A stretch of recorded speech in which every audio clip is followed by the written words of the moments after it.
All right. Hello, everyone, and welcome to our live today. We have an excellent guest today. We have Spike Cohen. And you guys that are regulars here normally know that I do the little intro. I say hi to everyone. But I've been in the chat saying hi to people. So we're not going to do that today. We're going to jump right into it so that we don't monopolize too much of his time. So... first things first, for the people in the audience who don't know who you are, can you tell them about yourself and your background? Sure, absolutely. And thanks for having me on. Thanks, folks, for tuning in. My name is Spike Cohen. I am the Libertarian Party vice presidential candidate, along with my presidential running mate, Dr. Joe Jorgensen. And we are running on a platform of nothing less than setting America free in our time. And a little bit about me. I have been a business owner of multiple companies over the course of just over 20 years. I started a web design company back in the 90s and grew it into a pretty successful company. I was involved in many startup companies during that time as well. And I retired from all of that 3 years ago so I could focus my life full time on sharing the liberty message. To that end, I became the co-owner of Muddied Waters Media, the host of My Fellow Americans, and the co-host of the Muddy Waters of Freedom. And during that time of doing that, which continues to this day, in talking to Americans all around the country, and hearing their frustrations about the fact that we needed to have candidates for office in the Libertarian Party that could present our message of maximizing human liberty in an engaging and dynamic and empathetic way, I decided to run for the Libertarian Party's vice presidential nomination. We do things a little differently than other parties. We actually, the delegates actually pick the VP candidate separately from the presidential candidate. And that's what Joe and I are doing right now. We are going around the country, crisscrossing the nation, and taking our message directly to the people and sharing our message of dismantling the terrible big government Republicrat policies that have led to the harmful and abusive outcomes and that we have come to know and love from the Republicans and Democrats, and to take the power that they have stolen from you and take the money they've stolen from you and put it back in your hands where it's always belonged. That is an excellent answer. And I'm so sorry I jumped right into this without thanking you for being on the show. So my bad. No, it's fine. It's fine. No, it's okay. It's okay. You're being very gracious in talking with me while I'm here at the Avis rental parking lot. So thank you. Well, like I said before we went live, folks here are used to technical difficulties. It happens when you're a one-woman team. So right. So I want to ask some questions about you and some questions about the issues and a whole bunch of other stuff.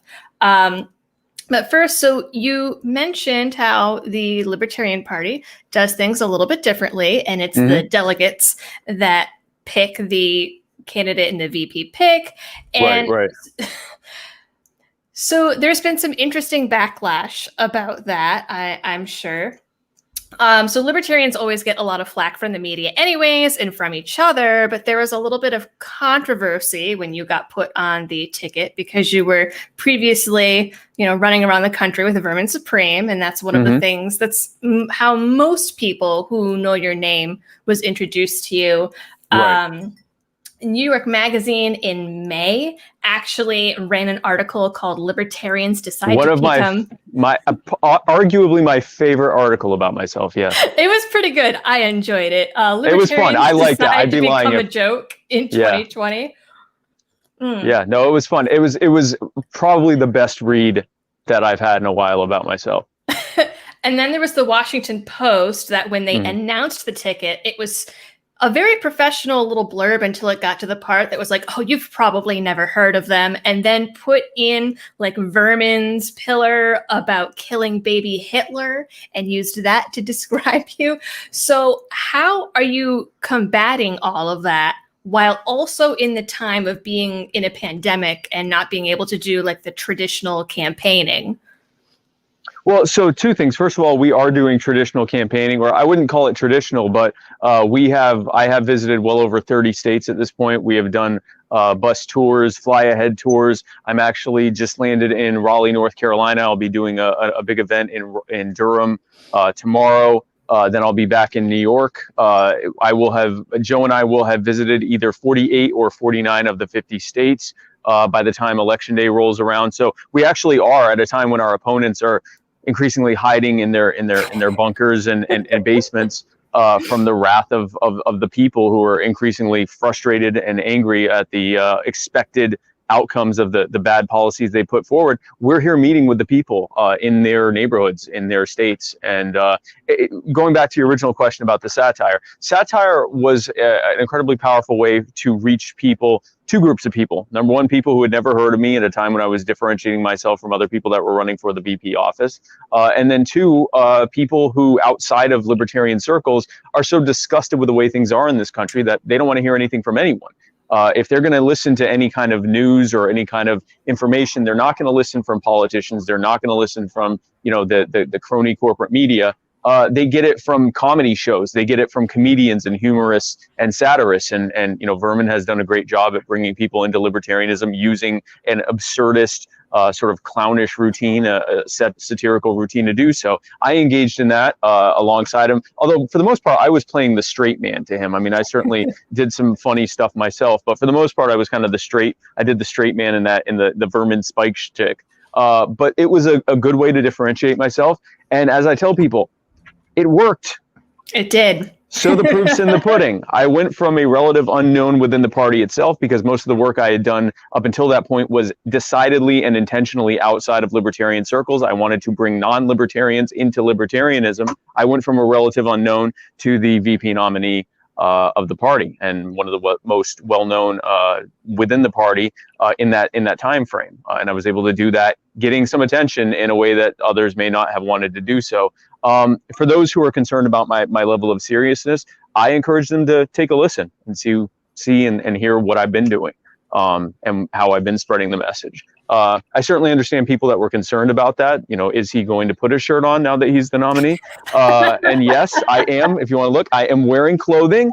More often than not, I'm actually wearing a full suit, which was always my intention. But I certainly made the splash that I wanted to and got the attention I wanted. And now that I have people's attention, we're talking about liberty and how to set America free in our time, how to change things so that it's not a joke in this country, so that the political discourse and the way that the average American is being treated is not as a punchline, and instead as as them actually being served by a government whose only purpose is to protect their lives, rights, and property. We got another example of a joke, an unintentional joke, from that debate a couple days ago. And it's hilarious. Anyone who's worried about my seriousness need only watch that and compare and contrast it to how I operate. But yeah, that's the long and short of that. It's funny that you brought up the shirt thing, because that was like the most scandalous thing that I found. There was a whole thread about it on Reddit that was like, oh no, he was on a podcast without a shirt. Yeah. Male nipples. From the ticket. It was the worst. It was the worst thing. And I hate to engage in whataboutism, but I mean, certainly when you compare the male nipple to, endless wars overseas, millions of Americans in cages and with felony records because of victimless crimes and so forth, it kind of pales in comparison. I can see there were some other scandals about there was actually a mini scandal where people thought that my taxation is theft hat that I was wearing came from Liberty Hangout, which it did not. It came from Dan Berman. Dan Taxation is Theft Berman. But no, I mean, I did that knowing that it would largely attract what ended up happening, with the idea that, okay, now I've got your attention. Let's go talk about what we're going to do for the next few months. Right. And that's what I've been doing. And, well, I mean, at least you weren't the guy that did the full striptease a few years ago. I did not. I did not. I mean, just the way my webcam was set up and everything, I really didn't want to actually try to go full thong and all of that. Yeah. Probably a good call. In retrospect, yeah, good call. I think it was a tasteful male upper nudity shot, full upper body shot. Tasteful nip. Tasteful nip. Yeah, exactly. So I have a pretty broad audience that goes across a whole big chunk of the political spectrum. So for some of the newbies, how would you describe libertarianism? So libertarianism is a wide spectrum, pretty similar to your audience. It's everything from, from minarchism, which is a very small government whose only purpose is to protect lives, rights, and property, all the way to anarchism, which is a belief that all services should be provided in a free market. And then even within that, there's everything from anarcho-capitalists, which is what I am. Anarcho-capitalists believe that in a fully privatized society with no coercion or government interference. Then there are anarcho-socialists who believe in voluntary collectivization of property and things like that. And there's everything in between. The long story short of libertarianism is this: we recognize that people do best when they are free. We recognize that people own themselves and have autonomy over themselves and their lives and their body. And because they have their autonomy and ownership of themselves, that means that they also have ownership of their labor. And because they have ownership of their labor, that means that they own the product of their labor, which is their property. We believe that we inherently, intuitively own these things exclusively. We can give them away, we can share them, we can trade them, we can sell them, we can rent them, we can do whatever we want with them. But ultimately, they are ours for us to choose what to do with our lives, our rights, our body, our property, our labor, and so forth. And we believe that when we aggress against someone else, when we try to take from someone else, when we try to hurt someone else, when we try to tell someone what to do, when we try to rob them and so forth, or when someone tries to do that to us, that is an act of aggression. And we believe aggression is wrong, not just from a moral standpoint. Obviously, you shouldn't hurt people, you shouldn't take their stuff and so forth, but also from a utilitarian standpoint, it doesn't work. If I can take from you and everyone else who's watching this whenever I see fit, and if I can order you around whenever I want to, I'm not going to have to make good decisions. I don't have to provide value to you, and I don't have to be a good steward of what I have, because I can just take more and order you around whenever I want to. I have a proverbial gun to everyone's head, and everyone has to do what I say. And you may not make the best choices because I can come and take it from you at any time. And if we look at all of the bad outcomes that we have right now, and you distill it down to the base reason why it's happening, the reason we have these bad outcomes is because we live under a system whereby Republicrats have presumed the authority to aggress upon us whenever they see fit, to take from us whenever they see fit, to order us around whenever they see fit. And under such an arrangement, we should not expect to have any better outcome than we have right now. That's why the answer isn't just to replace politician A with politician B, or even political party A with political party B. The answer is to completely change the way that we look at how government interacts with the people, to completely dismantle these oppressive and tyrannical policies. Mm-hmm. It's a very different paradigm shift. And I actually had Jacob Hornberger on the show before, and he talked about that paradigm shift. And, it's completely different when you're talking to people and they're like, oh, well, how do you solve problem A, B, and C within the system? And it's like, well, you have to understand that it would be a totally different system of running things, exactly. and doing things. Exactly. And exactly. I think that's where sometimes people get stuck. Well, of course. I mean, we are conditioned within the status quo, and unless we're thinking outside of that, then we're going to be stuck in that. We hear that a lot with healthcare. People will ask me questions about how are we going to lower healthcare costs when health insurers and and big pharma and all these other competing interests have a vested interest in maintaining their market share and maintaining their wealth and so forth. And I say, well, we would dismantle that. We would end these ridiculous patent protections for drugs that have been around forever, drugs that are generic and pretty much anywhere else. We would make it legal for you to be able to buy drugs wherever you want to. We would end the war on drugs so that you had more options available to you for things like pain relief, so that you're not having to rely on opioids. We would dismantle the regulations that are driving up healthcare so much that you would even need to use comprehensive health insurance in the first place. We would bring it back to where doctors would have to use the same price equilibrium that grocery stores and restaurants have to use when they provide services to you, so that it actually has to be something affordable, or they're not going to have any customers. We would free the market and free the people in it. It is a longer journey to take than to just tell someone, well, we're going to tax someone else and give it to you for free. But ultimately, ours is the actual sustainable way of doing it that doesn't make the problem worse. It actually treats it at its core, looks at it holistically at how we got here, and then takes it on the journey for how to fix it. Right. And what most people don't even realize when they rail against private insurance and how expensive it is and what they cover is most people don't realize that it's their state governments that are actually deciding the premium increases and how much the insurance companies charge and how much they pay for things. Absolutely. Most people have no idea. They have no idea. And it goes even further than that, because comprehensive insurance didn't even exist until FDR proposed wage caps during World War II, which led employers to get around it through the loophole of providing benefits. Up until then, health insurance was a catastrophic thing. People would pay a small nuisance fee every month. And if they had some kind of catastrophic thing happen to them that they couldn't possibly afford, the insurance would come in and pay for just that. It was similar to the liability insurance for car insurance. Imagine if you had comprehensive car insurance, where that paid for your gas and tire replacements and oil changes and every single thing related to your car.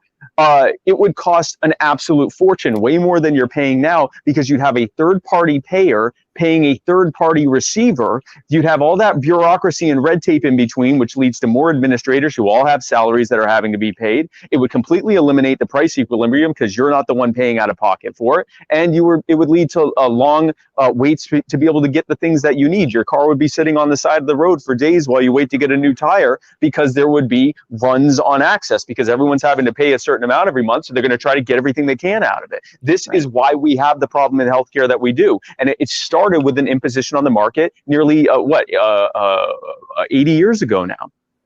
Oh, wow. Yeah. Yeah. Wow. Feel old yet? A little bit. So I guess then the $1 million question is, so a vote for you and Joe, is that a vote for Biden, or is it a vote for Trump? And it how is a do you magic convince people otherwise? It is a magic three-way vote. That is a vote for Joe Jorgensen and a vote for Trump and a vote for Biden. And I know this because I'm constantly told this by people who don't want me to be running for office. So if you want to get the most bang for your buck on your vote, then you vote for us. No, listen, here's all of that comes back from the so-called wasted vote fallacy. That you have to vote for Republican A or Republican B, or else you're wasting your vote, throwing your vote away. A wasted vote, throwing your vote away, is voting for the people who created this mess and expecting them to fix it, even as they are still actively making these problems worse, for the express intent of making you desperate and anxious and more reliant on them, and benefiting and padding the pockets of the well-heeled, politically connected billionaire cronies who bought and paid for them to be in office. That is what wasting a vote is. It's actually worse than wasting a vote. It's voting against your interest over and over again. There's also the lesser evil fallacy. We've been voting for lesser evils for several decades now, and we just keep getting more evil. So at some point, we have to acknowledge that this is nothing but gaslighting. We are being told that these are two teams that are against each other, and you're, on one side, you're either voting for a Republican or you're voting for a communist, and on the other side, you're told you're either voting for a Democrat or you're voting for a Nazi. But they work together every single day. Every single day. The CARES Act that took trillions of dollars from us and handed it off to Wall Street and big businesses and big government agencies, so that now we have, we're in a record depression, the likes of which we've never seen in our time, while simultaneously stock prices are at or near all-time highs. This is what they have created hand in hand together, and it's never going to end until we take the power back from them. A friend of mine had a really good argument for a third party vote the other day. And he said, basically, if you are living in a state like, Massachusetts, where I was from up until a month ago, for example, now I am in the beautiful South Carolina, and it is so much better. Yeah, I live in Myrtle Beach, so no, it's much better. I'm on the opposite end of the state, but okay, cool. Yeah. But like if you live somewhere like Massachusetts, for example, you always know that the state is going to go blue no matter what. So it doesn't really matter if you vote blue or red, because it's going to go blue anyway. So you might as well vote your conscience, the third party, get the 5% so that the party can be on the ballots and get, party status and all of that. Right. And so that you can have more choices the next time around. And I thought that was actually a really good argument. It is. It's one that I tend to shy away from because I'm running to win and I intend to try to flip every state that I possibly can. But yeah, I mean, the reality is historically, you have states that are overwhelmingly voting for one or the other. And if it, because of the electoral college, if you are someone who doesn't want to vote Democrat in a state like Massachusetts or, you know, Hawaii, or if you're in Washington, D.C. or whatever, or if you're someone who doesn't want to vote Republican in South Carolina or, you know, or, you know, Oklahoma or Kansas or something like that, then you know, why not vote third party? It's not as though your vote, if you're falling within the whole paradigm of the wasted vote and, you know, the inevitability of a Republican winning office, why not vote for, you know, for another option if neither of the people that are running in the Republican parties represent you. With that said, we have seen such a massive surge of interest and support after that debate performance, where we saw. I heard that the website crashed because so many people were going on it. We have had tens of millions of people visit our website and social media in our time. We have seen a massive across-the-board surge in engagement and support. Every metric we have used just completely blew through the roof. And what we saw was that a large amount of it was people who looked at that, were utterly horrified, and immediately took to the internet to try to find someone that they could possibly hope for besides those two. So, you know, shout out to our opponents for making our jobs a lot easier and running to say, you know, someone asked me who I thought won the debate. And I said, every single American who's been saying for the past year that there's no discernible difference between Trump and Biden, that they're both fools, that neither one of them can name a concrete policy change that they want to make to actually affect things, and that at no point will they acknowledge the fact. Here's a fun drinking game you could have played during that debate if you want to stay sober. Drink every time one of them acknowledges that it's their parties and policies that created the mess that we're in, and that the only way we're going to get out of it is to end those policies and forge forward with a different way. Yeah. I mean, I know that here on this channel, we were just sitting eating Cheetos together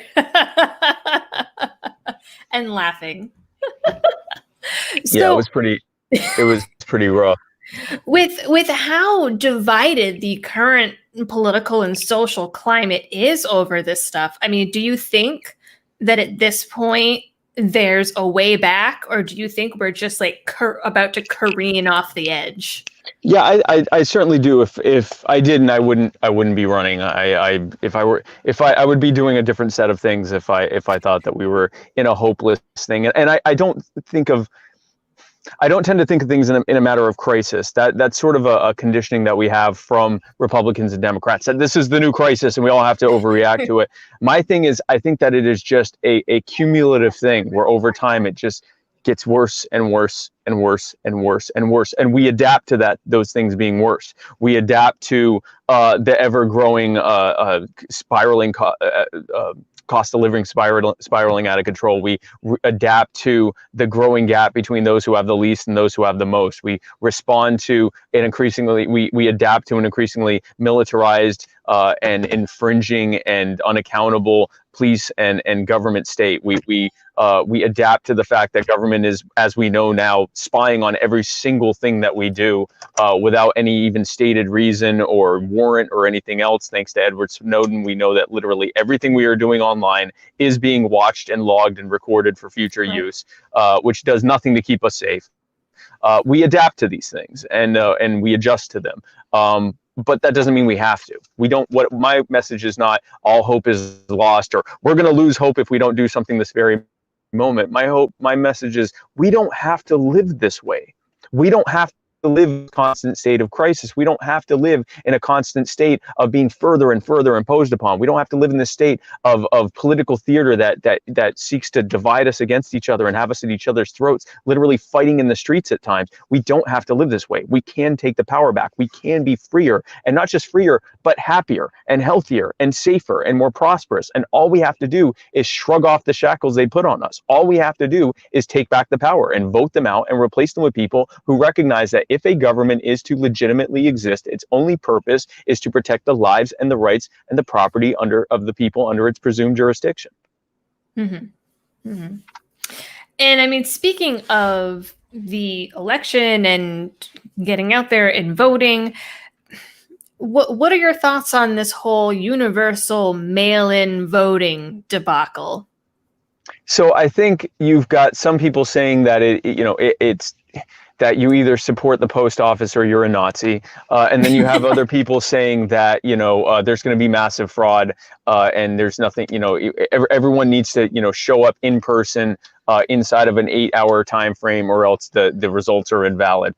I tend to be for somewhat biased reasons. I like mail-in voting, and here's why. Everyone gets a ballot, even people who have long since shrugged off the whole thing and said, I'm not going to bother showing up. All these people are lying. All of them are scumbags. The system isn't for us. So everyone who's registered gets a ballot. The other thing I like about it is, unlike when, we've all been at the, or most of us have been at the voting booth, where we are in line, we're waiting for, sometimes hours, depending on, how long it takes for us to vote in our area. And then we're in this booth. We know there's a ton of people behind waiting for us, and we're looking at our choices. Even though we technically have as much time as we want, we're just kind of rushing through it, and aren't really thinking of our options. We're just kind of voting for whoever shows up or whoever comes up that we recognize. Whereas if you have the ballot at home and you want to do some research, you can Google the names, you can look into who's on there. I think it'll actually help some third party and independent choices of people that will say, what, I really don't like two main choices. Let me see who my other options are. We shall see if there's any major difference one way or another. It may not be a big difference, but I think both sides who have tried to promote it as the savior of democracy, or decry it as the death of our republic, I think it's probably more than likely not going to make a massive difference one way or another, except maybe for third parties. Mm-hmm. I mean, that is an argument that I really hadn't thought of before, and that is a really good point, that everyone will have a ballot and a chance to sit there and Google their candidates if they really want to. Yeah, and we'll see. I mean, a lot of people may not even want to do that. It's a theory of mine. I don't have any evidence to prove that it's going to happen. We'll see. We're about to find out if it has any major effect, and I'm sure they'll do exit polling of people to ask them if that affected their choices or whatever. But at a time when, according to I think it was CNN poll, either CNN or MSNBC, after the debate, where 57% of Americans said that debate made them want to not vote for either of the two on the stage. Yeah, 57% said neither after watching that debate. I'm feeling yeah, that's pretty darn high, and it doesn't surprise me, because our traffic went up as much as 3,000-fold shortly after that debate. So wow. I believe that 57% of Americans right now are trying to figure out who they want to vote for. And are pretty sure they'd rather not vote for either of those two. We'll see what that ends up looking like on election day, but I certainly feel pretty good about the vote totals we're going to be getting. Mm-hmm. Cool. Well, I mean, that's very optimistic. So I want to turn. Oops, I think we're having a problem here. I'm here. Okay. I'm here. So I want to go. So I told people that you were going to be on the show. And so I had people from my audience write in and ask some questions. So I have some of their questions for you. Cool. But first, I want to get over here. J. Derek Williams says that his brother had a few classes with you at North Myrtle Beach High School, and that it's awesome to see you standing up for liberty and challenging the two-party system. Oh, awesome. Is that he's in the chat? Yeah. What was I wonder what his name was. Well, that's cool. Well, thank you. Thanks for letting me know that, man. I appreciate. Thanks for your support.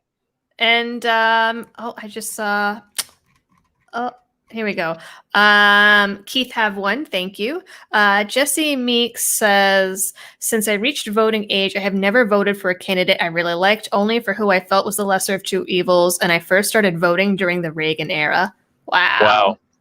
Yeah, and that's the problem, is that we often are told we have to vote for the quote unquote lesser evil, and I've done it before. I mean, I'm not attacking people who do that. I mean, most of us have been there at some point where we go, oh my gosh, okay, fine, I'll vote for this guy, he sucks. But I hate him, but whatever. We're definitely seeing that with a lot of Biden supporters who were vote blue no matter who. I mean, yeah, vote blue. I mean, I literally saw a website, and I mean, there's some people voting for Trump because they just are horrified at Biden. But there's a special group of people who literally, I mean, they made a website, settleforbiden.com org or something like that. I thought it was a joke. They were unironically serious that, okay, guys, let's just settle for Biden. And I'm thinking, we're settling, quote unquote, for one of the architects of the militarized police state with his running mate, one of its most brutal enforcers. If there's anything, if I'm not a progressive Democrat. There's some things that I share in terms of beliefs like criminal justice reform, ending the wars, ending the war on drugs and so forth, ending police brutality. If I were a progressive liberal Democrat, I don't think I could vote for Joe Biden or Kamala Harris. And if I were a constitutionalist Republican in the same token, I couldn't vote for the spending and debt spending and taxation champion Donald Trump. So it's, like I said, I think the opportunity that, wow, are these lesser evils or do they really just both suck a lot? I think that's a big question that is on a lot of people's minds right now. So we have another question. Well, actually, so we had a lot of questions about the Second Amendment and your stance on the Second Amendment. Oh, our stance is very clear.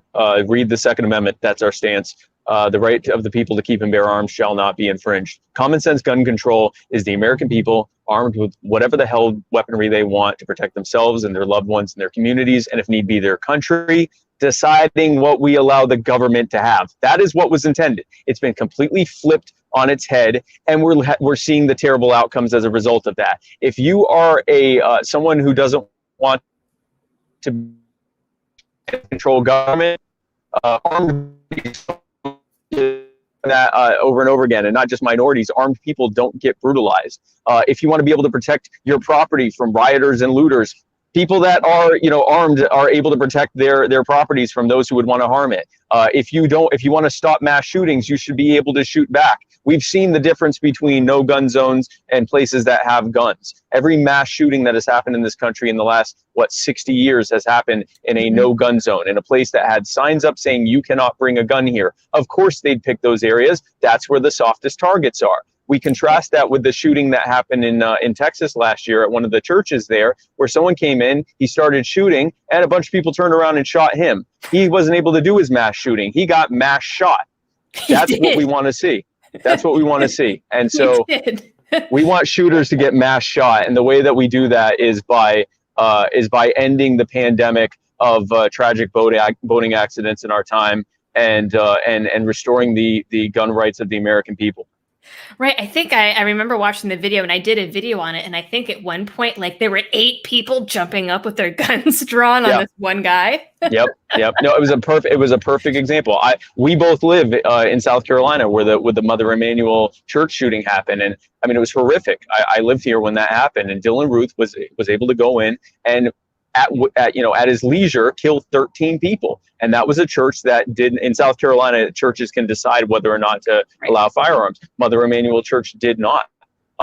That's not why he targeted them per se. He targeted them because of their race and because he was trying to start a race war. But it's why he was able to kill as many people as he did. And if it had been a similar setup as that Texas church, he might have been able to kill 1 or 2 people, but he'd also be dead himself, and there'd be far more people that were still alive.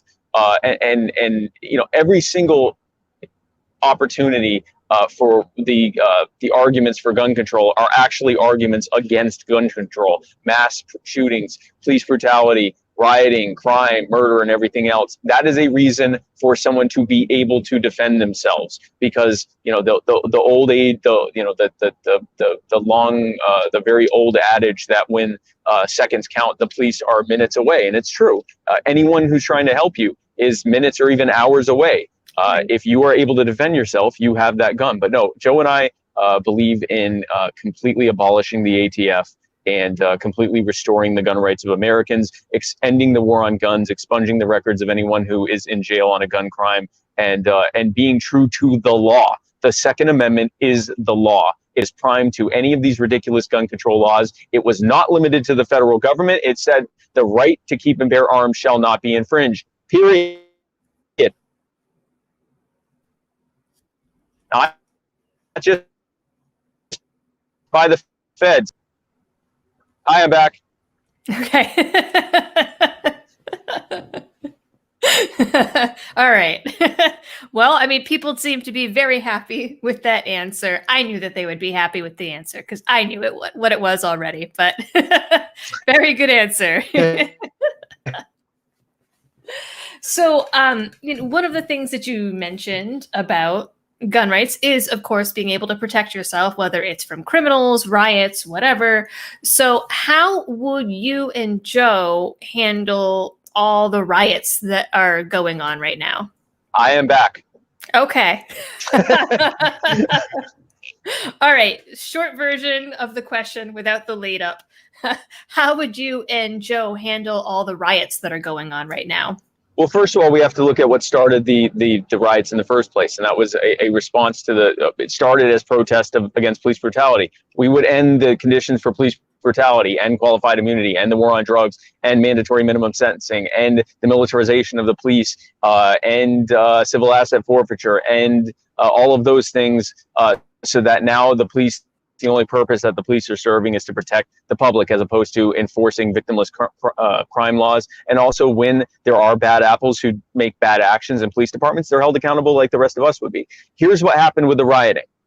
The police left entire areas of the city unpoliced. Now, we can all decide whether that was intentional or unintentional. But what it has led to is entire sections of cities being completely unpoliced and vulnerable. And thanks to the war on guns, the people in those areas were unable to effectively defend themselves against rioters and looters and opportunists, right? So whether or not the purpose of what they're connected to or anything else, most of them are really just opportunists. You know, you have protesters that are being tear gassed by police over here, while rioters are attacking businesses and properties and people's homes over there. The answer to that, again, in both cases, end the war on guns. I have been to protests where the week before, the Black Lives Matter protesters that were there were tear gassed and thrown in jail without any charges and held over the weekend and finally let go, total violation of their due process rights. And the next week they came and boob boys showed up with guns.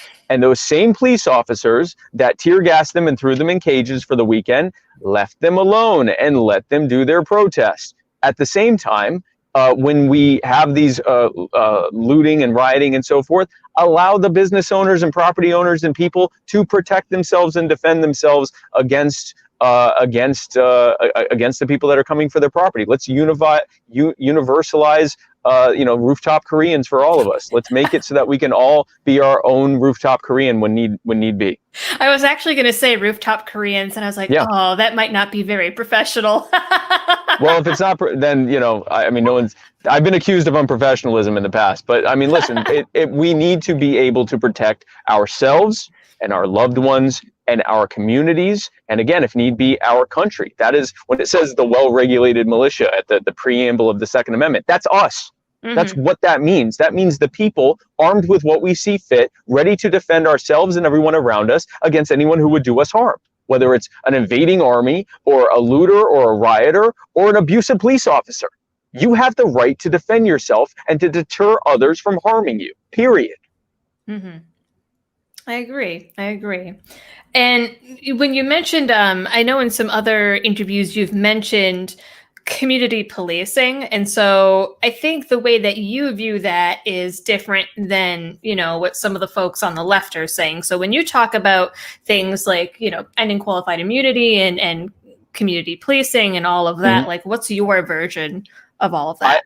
What I mean when I say community policing, I could just as easily say private policing or, small government policing or whatever you want to say. I believe not just with policing, but with healthcare, with education, with any, civil service that is being provided, first response teams and things like that, anything that is being provided as a service to the greater community. The people in that community should be the ones deciding what it looks like. There is no reason that state and federal governments should be deciding what police departments look like in communities. It leads to bad outcomes. It leads to those communities not being served. And it leads to the U.S. having the largest prison population on the planet. It leads to the fact that chattel slavery was just replaced with, in the 13th Amendment, replaced with prison slavery, which is what we have now, to the point where we actually have corporations that that are traded on Wall Street, make billions of dollars a year what they make their money from is by leasing out free prison labor or cheap prison labor. And this is what that has led to. If instead we give the money and the power and the freedom back to the people in all of our communities, in every community that we live in, and allow us at that localized level to decide what our police look like, to decide what our first response looks like, to decide what everything, our education, our schools look like, and everything else, to decide what those things look like. Not only will it lead to better and more cost efficient and more helpful outcomes, but it will disempower the pandering, craven politicians and the billionaire cronies who currently run our kleptocratic system right now. I just want to pop into the super chats real quick because I think you'll like these. So Super Boss Giovanni says, I was going to vote Trump simply because Biden is a Second Amendment antichrist, but I'm pretty sure you got my vote, Mr. Cohen. Well, that means a lot to me. And you can certainly, like, if you support the Second Amendment, if you support the right of the people to keep and bear arms, Donald Trump, I don't have to tell you the things he's done in the last 5 years. He's been one of the biggest cheerleaders for red flag laws, which does an end run around the Second Amendment and the Fourth Amendment too, by having the police just barge into your home and take your guns if someone complains about you, basically. It is a terrible terror. Basically, long story short, with very little to no evidence, someone can say, I think this person is dangerous. And all of a sudden the police are banging down your door at 3 a.m. and you have to decide your guns or your life. And oh yeah, I did. I did like a whole 45-minute speech on it at Porkfest this year and how crazy and terrifying red flag laws are. So yeah. Duncan Lemp should be alive right now. Duncan Lemp should be alive, and he would be alive if it wasn't for these ridiculous laws. Right. We need, if the Constitution is to have any purpose at all, if this government is to have any purpose at all, we need to have the Bill of Rights be the prime law that it was intended to be. Your Fourth Amendment right to be secure in your person and your home and your property and your effects, your right to keep and bear arms, your right to speak and express yourself freely. All of these things have to be prime above anything else. And if they're not, then that government is not operating under the consent of the governed. It is a tyrannical government. Mm-hmm. And Robert Chappelle says, honestly, knew nothing about Spike before tonight. I'm impressed. Thank you. That means a lot to me. I appreciate that. So I want to switch gears and get some of these other questions in. So how would you and Joe handle the COVID I don't want to say crisis because we talked about the word crisis earlier. How would you guys handle COVID going forward, and what would you guys have done differently? Well, let's start with the done differently, because any of these things we have to look at the root cause, right? For the first 6 to 8 weeks that the virus was here, the CDC, the Centers for Disease Control, which the Republicrats set up to supposedly protect us from this very type of thing, banned medical professionals from doing their job. It banned medical professionals from testing COVID patients. What are we told all the time? We have to test. The more we test, the more we know who has it, and the more we can contain them and try to slow the spread of this virus. And yet, for nearly 2 months, they didn't allow anyone to test for it. The few test results that we had in public were done illegally and released illegally. Okay, we had American companies that were making approved COVID-19 test kits by the millions, and they were having to sell them overseas because it was illegal for them to sell them and illegal for anyone to buy or use them here. We still have certain types of test kits that are cheap, at-home test kits that test for both the virus and the antibodies that cost very little compared to some of the other test kits that are out now that are still illegal because they don't report to the government. But that's a whole other story. What we would have done in those crucial first days and weeks is just remove, and we would have done it long before that, remove the regulations that are making it so damn hard for medical professionals to do their job in the first place. We didn't need COVID to tell us that our healthcare system sucked, and it's often because of impositions and red tape and taxes and mandates and other regulatory burdens that drive up the cost of healthcare, drive down the access to affordable care, make it harder for them to provide care, and in this type of scenario, lead to potentially hundreds of thousands of lives lost. We don't know how many people are that could have been saved if we had simply allowed medical professionals to do their damn job.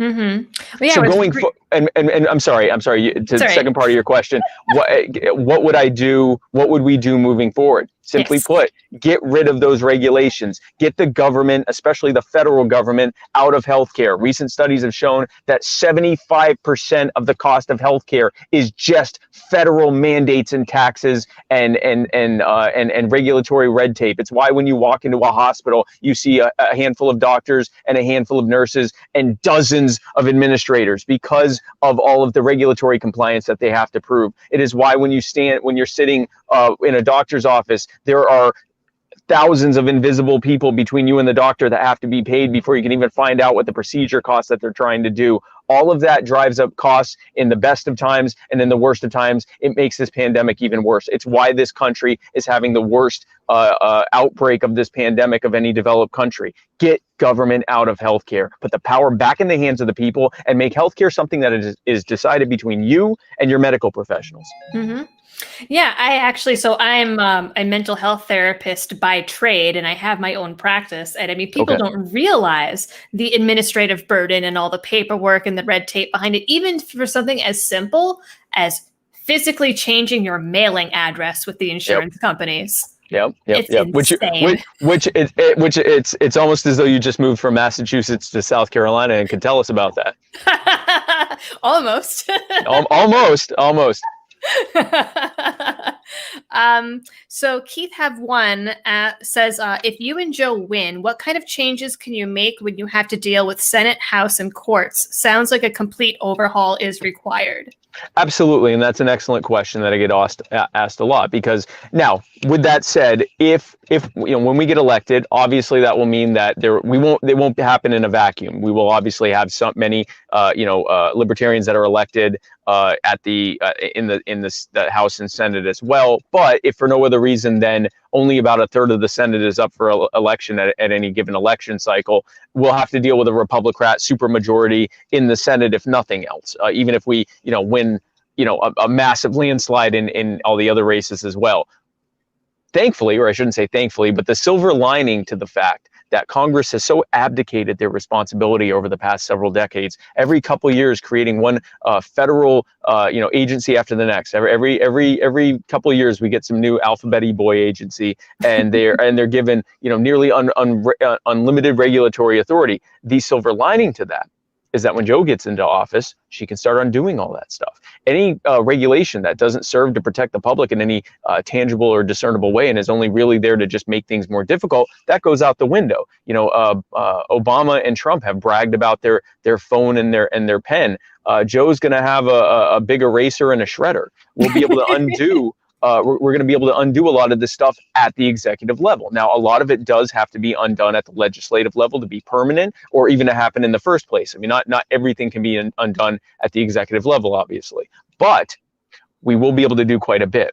And when the American people see the immediate and profound benefit that will come from having that boot at least somewhat taken off of their neck, they will be happy, and we'll be able to ride that wave of goodwill all the way to the steps of the Capitol building and draw a line in the swamp and encourage people to join us on this side of the line with the people who are working to remove that boot entirely from the neck of the people so that they can thrive, or they can stay on the other side of the line and work to keep that boot on the people's neck and allow continued needless suffering for no other reason than to preserve their own power and influence. I do think that we will be able to negotiate good outcomes at the legislative level. Not everything we want, but quite a bit. And I think that we'll be in a good position to replace a lot of those Republicrats when the American people see the difference between freedom and tyranny in real terms. And I think there will also be times where, however many libertarians are in Congress, will be able to act as a wedge where we can work with Republicans on things that we agree with them on without having to involve Democrats, and work with Democrats on things we agree with them on, or at least in theory agree with them on. Their rhetoric says that we agree with them on it. We'll give them a chance to put up or shut up. Mm-hmm. Well, and speaking of courts and replacements and all of these things, so of course the SCOTUS picks are a big controversy right now. And I actually found there were a lot of libertarians that got really upset online, especially on Facebook, out of all the platforms, and were almost at the point of disavowing the party completely when the pick list came out with Alan Dershowitz on it.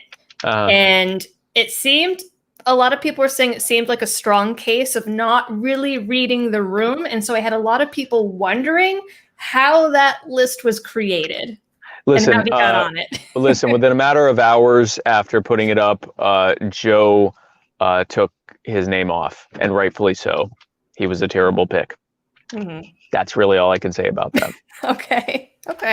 Like a uniquely terrible pick. That's all I can say about that. It was not great. It was not a great pick. Roscoe Van Dam says the FMCSA and other trucking regulatory organizations run amok on the trucking industry. Yes. Policies made by people who have clearly never worked in the industry, let alone set foot in a semi-truck. Would this change under Joe? Yes. The federal government has no business telling truckers how to do their job, period. At all. All that has to go. I think that's fair. I doubt any of them have ever set a foot in a truck ever. It doesn't seem like it, because if it did, they wouldn't say, hey, how can we cut the average trucker's salary roughly in half and make their job miserable? That's pretty much what those regulations do. The federal government has absolutely 0.0% business getting involved in what truckers are doing. Truckers are the safest drivers on the planet.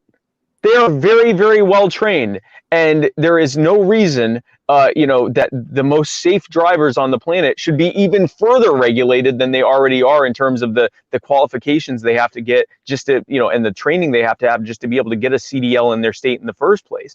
There is absolutely no reason. It's a perfect example of the federal government sticking their nose into something that they shouldn't have even looked at in the first place, and just leading to bad, harmful, abusive outcomes for no good reason.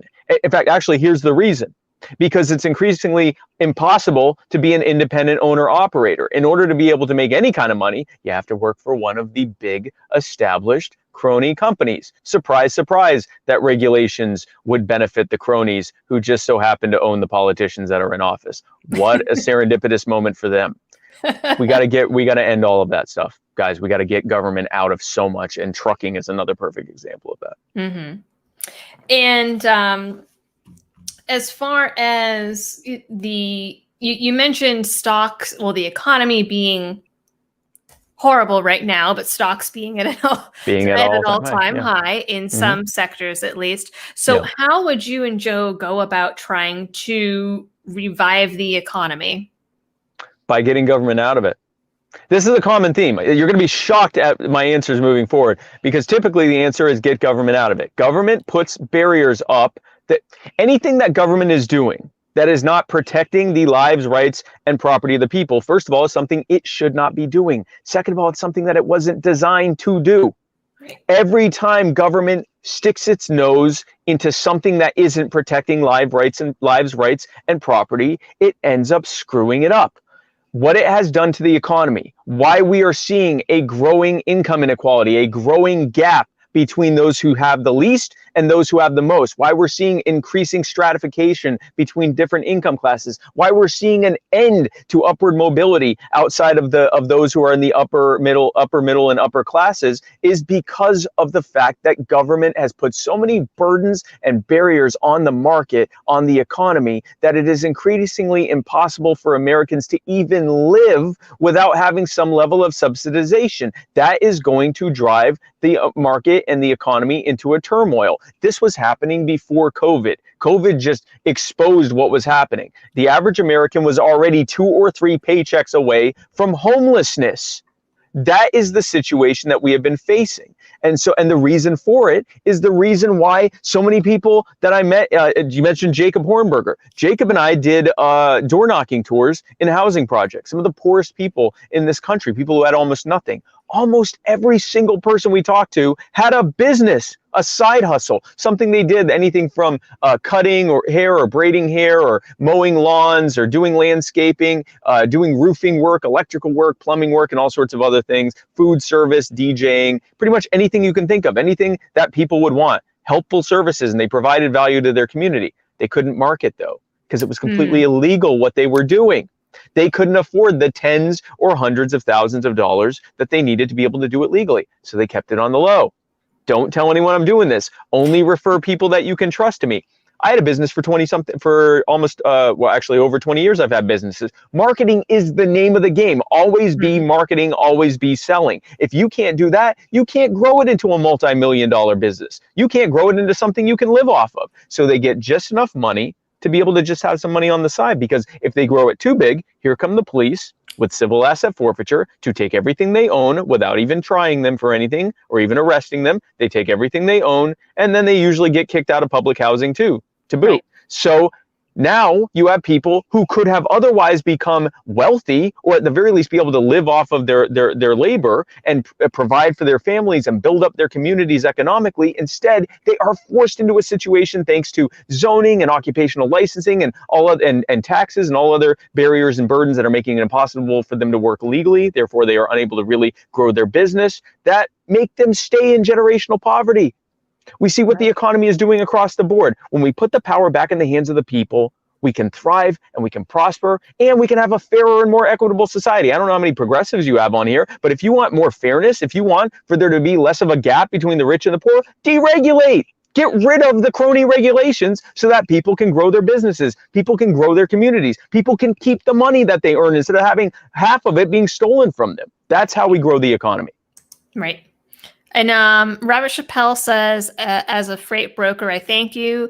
The DOT telling grown-ups when they have to go to sleep is insane. It's absurd. I didn't even know it went that far. Oh, it's that you are only allowed to work, what is it, Robert, 10 hours, 9.5 hours, something like that. And for your safety, if you've crossed over that 9.5, 10 hours and you're driving down the road, you have to pull off on the side of the road on a major interstate for your safety. That sounds really dangerous. Not drive another 10, 15 minutes to a rest stop at least. You have to just stop where you are, pull off on the side of the road. And if the shoulder is only wide enough to cover your truck and people are, every time the cars go by, you feel this, oh, well, that's for your safety. That is what the federal government has done to trucking. It is a joke, and that is a perfect description. The DOT is telling adults when to go Betty buys. It is absurd, and it is making them increasingly unaffordable to do business with. So you see an increasing number of people who don't get the licenses, they just use their pickup truck, and they move freight illegally because they can do it cheaper. So people who are trying to do it the legal way get screwed out of the whole thing, which is what we see time and time again. Regulations are created, people try to do it the quote-unquote right way, or the legal way, where are my hands here? The right way, or the legal way. And then so other people go, I'm not going to do it legally, screw them. And so the people that are trying to do it, on the up and up get screwed out of it. So we need to end all this stuff. Mm-hmm. Roscoe says it's 14 hours total with only 11 hours driving. Yep.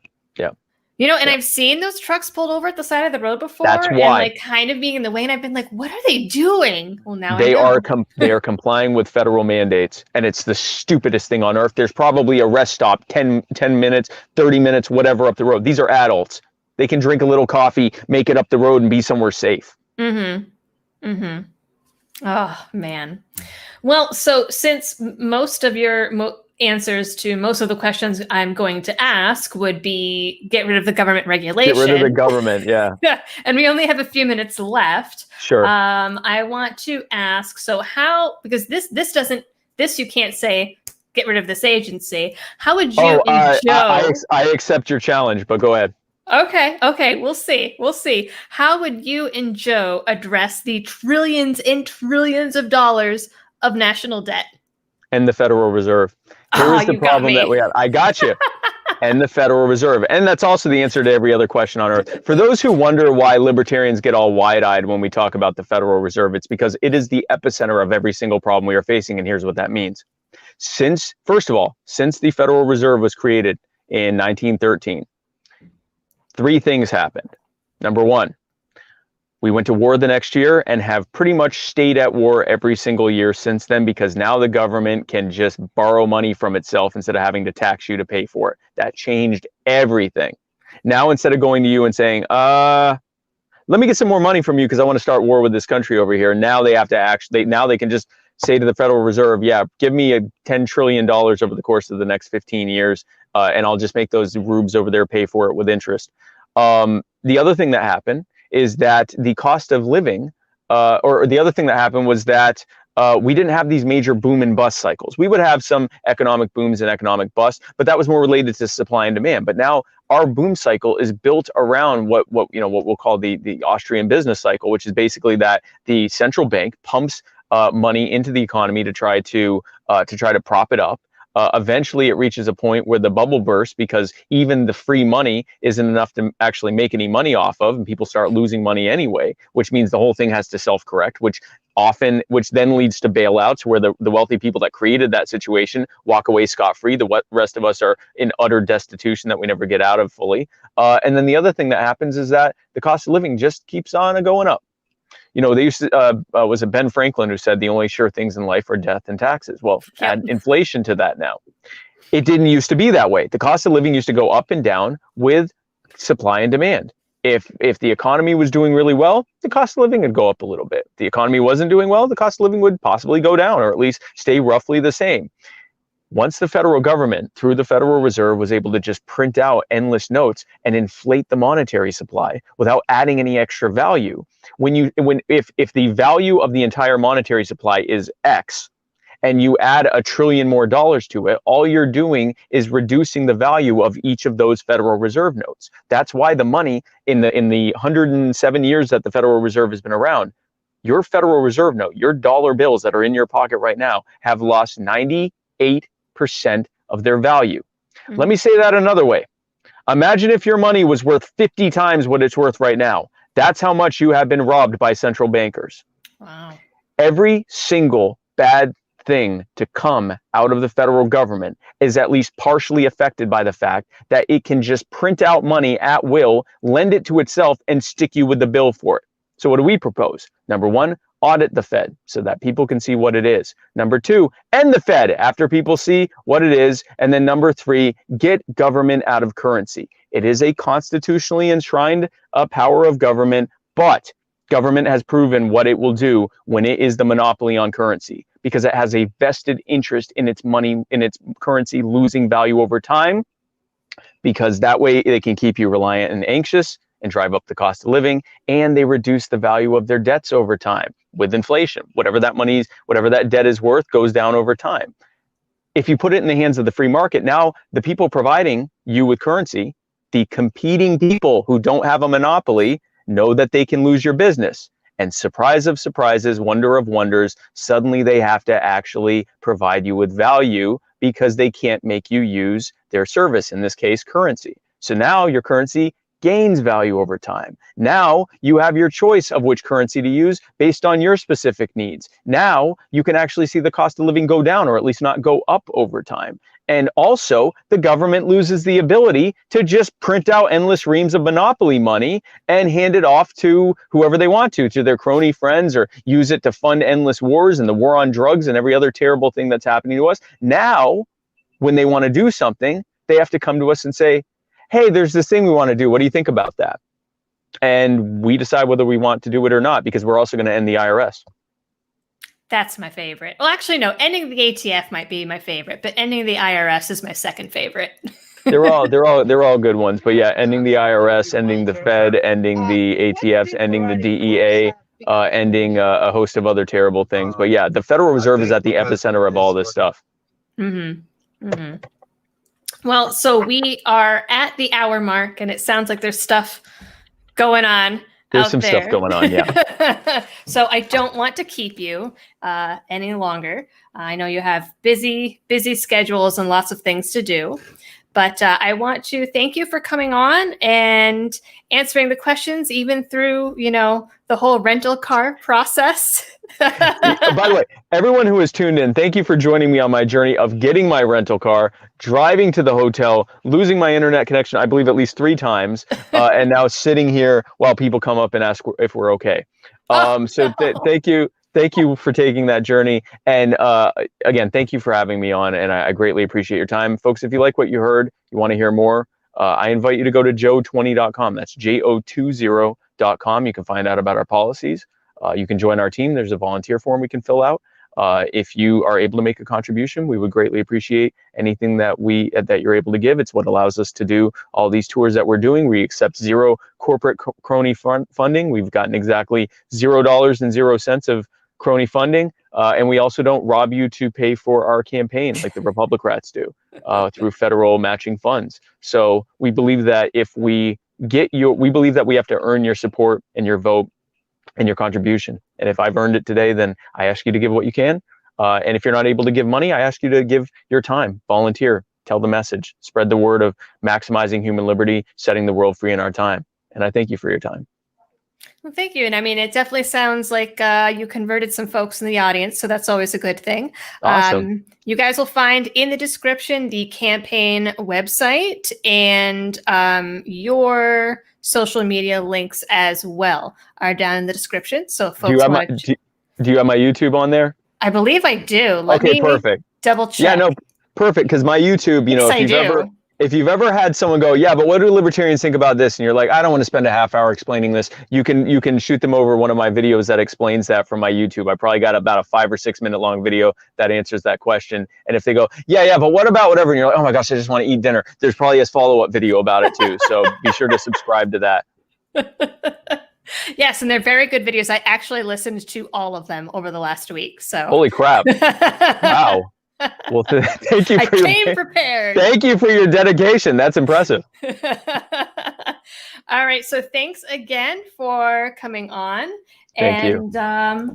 Good luck with everything with the campaigns going forward. I appreciate it. Thank you. Y'all have a great night. Thank you. All right, everyone. Thanks for tuning in.